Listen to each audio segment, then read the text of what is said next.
guys, welcome to Vlogmas day 19. I really wanted to do a daily vlog for you today and I started it off, but honestly I'm just not having a good day. I only like to make vlogs when I'm in a good mood because I feel like you can totally tell when I have to fake it, and I don't like being upset in videos either. I try to be positive as much as I can so that those of you watching my videos feel a little cheered up afterwards. If you're having a bad day, I don't want to pass on any negative vibes to you guys. So what we're gonna do today, which will hopefully improve my day, is I want to share my favorite things of 2017 with you guys. So a few of my favorite experiences, my favorite memories, some of my favorite snacks and teas, and some of my favorite products, and hopefully this will give you guys some ideas for things you can try yourself, and hopefully it'll put me in a better mood. Let's start off by appreciating how cute Morrow looks in the background there. Tucked himself under the blanket.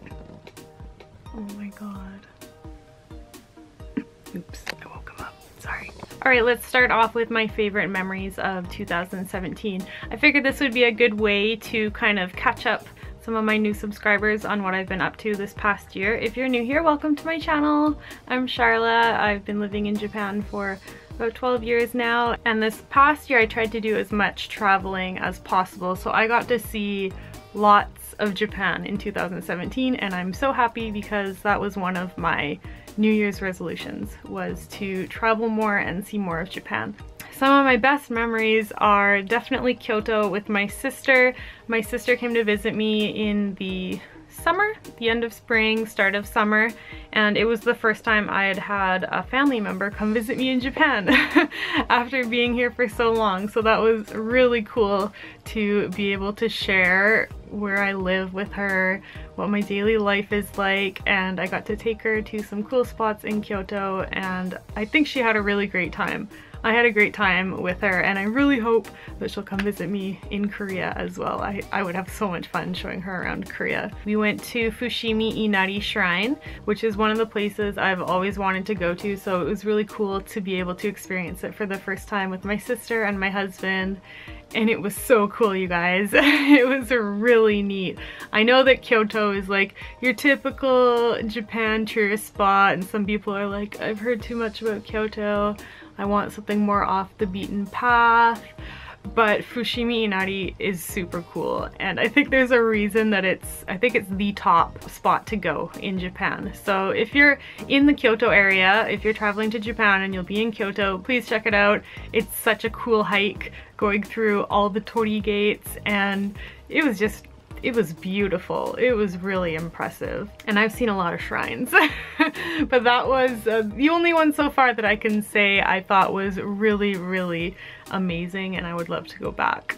And about 3 months ago, I got the chance to go to Kumamoto Prefecture, which was great because I've never been there and I've always wanted to see it.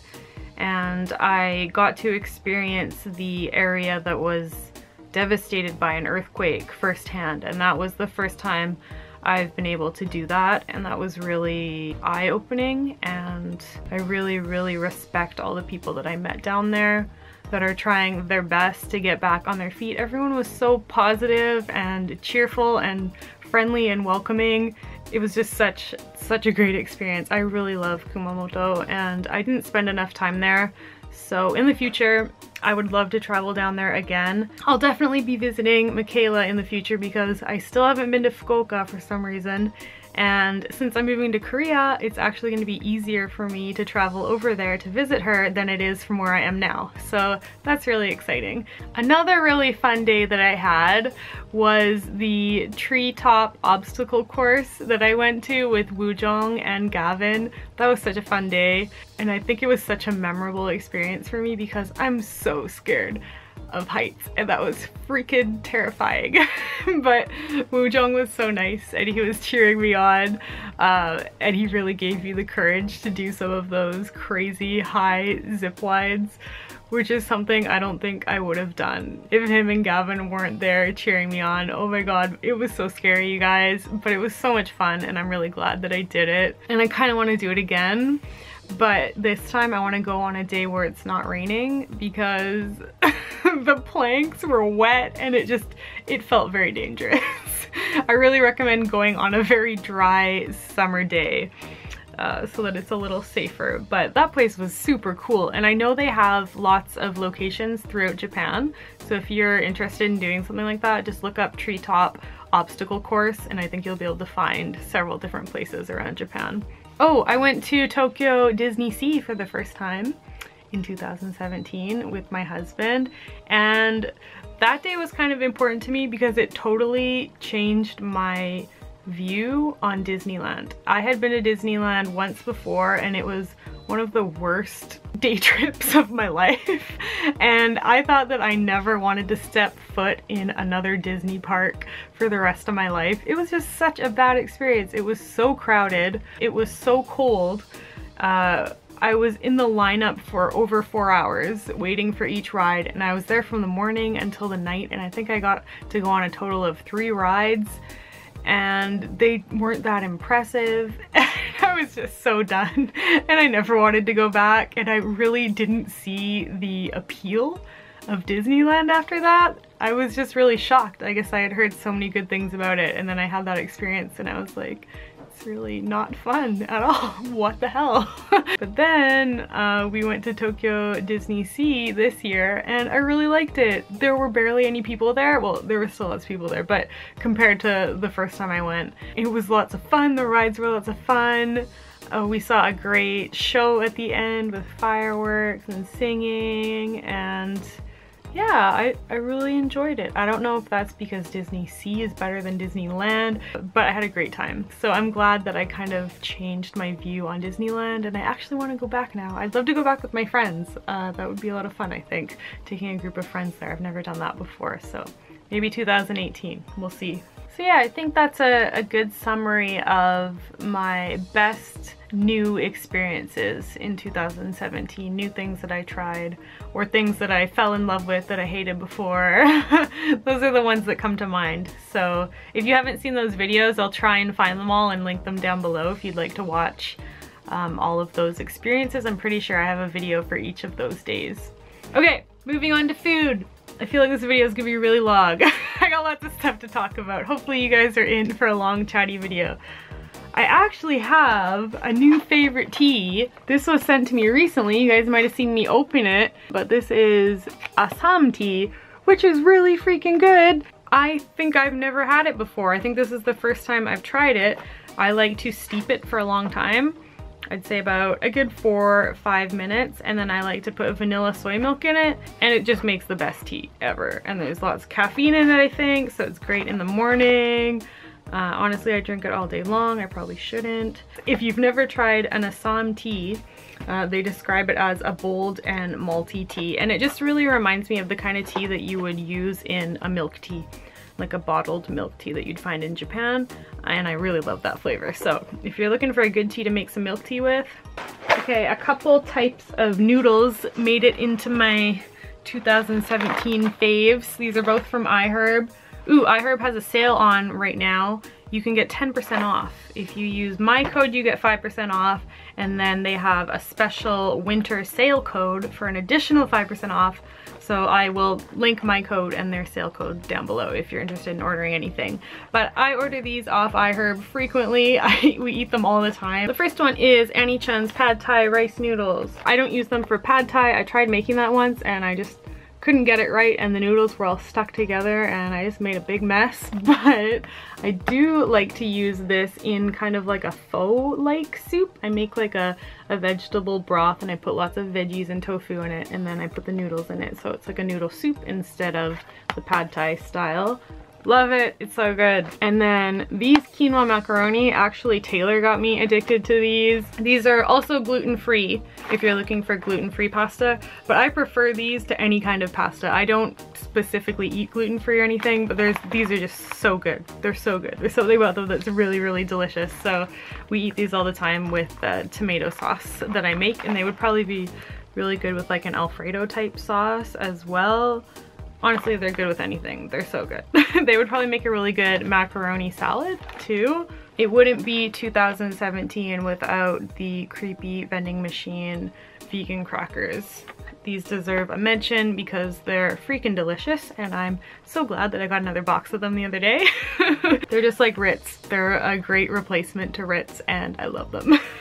And my nutritional yeast flakes, I still love these. I really do not crave powdered cheese anymore, and I just look forward to having this on my pasta or my lasagna or anywhere else you would use like a Parmesan style cheese. I love these things. They're so good, and they add like a really cheesy flavor. If you want to make a vegan cheese sauce or something, they're great for that. There's tons of different vitamins in these, you guys. In 2 heaping tablespoons, it gives you like 600% B2 for the day, 560% B6, 400% B12, folic acid, niacin, thiamine, like all the B vitamins. Lots of protein as well. 2 tablespoons of this is 9 grams of protein. So it's really yummy and really healthy, and a great alternative to powdered cheese if you're trying to cut out dairy. Another thing that I get from iHerb. Thank God for iHerb, because I feel like it'd be really hard to find this in Japan if it's possible at all. Alright, moving on. This is just like something really random, but I felt that it needed to be mentioned because I lived in these tights this year. These are the Lululemon Align Pant 2. I think they're supposed to be cropped, but I guess I'm so short that they're full length on me. These are so comfortable. It honestly feels like you're naked so much, to the point that I would be outside and be like, did I forget to put pants on before leaving? You just have that like 1 split second fear run through your body. They're so comfortable, you guys. I wear these all the time, like probably 70% of the time. I have a few pairs of them, and I love them. They're super comfy. They do pill a bit, which is disappointing because they're so freaking expensive that you would hope they wouldn't do that. But because they're so comfy, I don't know, I still buy them because I love them so much, but I'm a little disappointed in the pilling. But if you're looking for a really, really, really comfortable pair of tights, then these are the ones. Okay, moving on to beauty stuff. Okay, we just started using this a couple days ago. I shouldn't even be using it because it was Keyboard Son's birthday present, but it's so good. And every time he had a shower with it, the shower room would smell so nice, and I just got really curious and I used it, and now I use it every time. It's okay, I'll buy him more if it runs out. But this Santa's Christmas cola scented shower cream is my new all-time favorite product from Lush, and I'm so sad that this isn't a year-round thing. It isn't, right? I'm pretty sure it's just a Christmas product.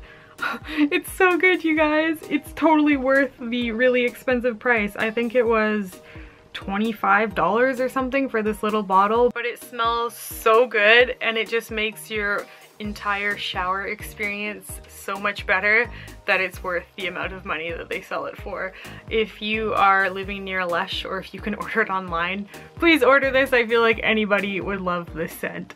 While we're talking about Lush, my one other fave Lush product, I've mentioned it several times, but it deserves another mention because it's wonderful. Let the Good Times Roll Facial Scrub. It looks like this. It smells like caramel corn, and it makes your skin feel super smooth and moisturized. I like to use it about 3 or 4 times a week to gently exfoliate my skin. Okay, I've had the opportunity to try out so many skincare products because of working with Wishtrend this past year, and I've really loved everything that I've tried, but these are probably my 3 faves if I had to choose 3 products and I could only ever use those 3 products. I'd probably choose these. The Green Tea and Enzyme Powder Wash. This was part of my last Wishtrend box that we sold, and it's really cool. It's the first powder wash I've ever tried. You dump a little powder, it's powder, you dump a little powder into your hand,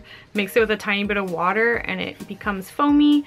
And if you don't mix it too much, you can leave some of the granules there so you get a gentle exfoliation. It smells like a matcha latte. Doesn't taste like one though, but it smells like one, and that's good enough. And it leaves your skin feeling really soft and not dry at all, which is what I love so much about it. Next step would be the Galactomyces alcohol-free toner from Cosrx. They have a couple toners and they're very similar, but something about this one just makes my skin look brighter. I don't know if it has something in it that just calms your skin down or something, but I feel like my skin looks more evenly toned and just brighter when I use it. So I really like it. When I stop using this, I start to miss it and always go back to it. So I think this is gonna be a product that I use for a long time. I hope they never discontinue it.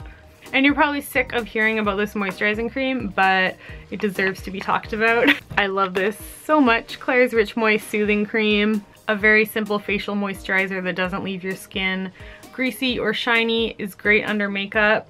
It just makes your skin feel really moisturized, but not too moisturized. I don't have anything bad to say about it. I really, really love this. This is probably my 5th or 6th tube now. I got keyboards on addicted to it, so now they run out faster. This one's almost gone. I'm gonna have to order some more.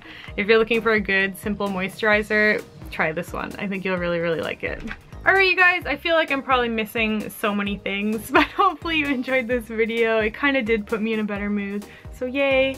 I hope it cheered you up a bit or like gave you some good ideas for stuff to try. Ooh, I want each of you in the comments to tell me one thing that I should try in 2018, whether it be some kind of experience I should try or some product I should try, some food, some tea. Let's make 2018 the year of trying new stuff. I'm moving to a new country, learning a new language. Let's just do it all. Let me know your suggestions. Alright guys, thank you so much for watching. I hope you're having a good day and I will see you tomorrow. Bye! Oh, before I go, my friend Norm just released a video that we filmed together over on his channel. I'll link it down below, so go check that out guys.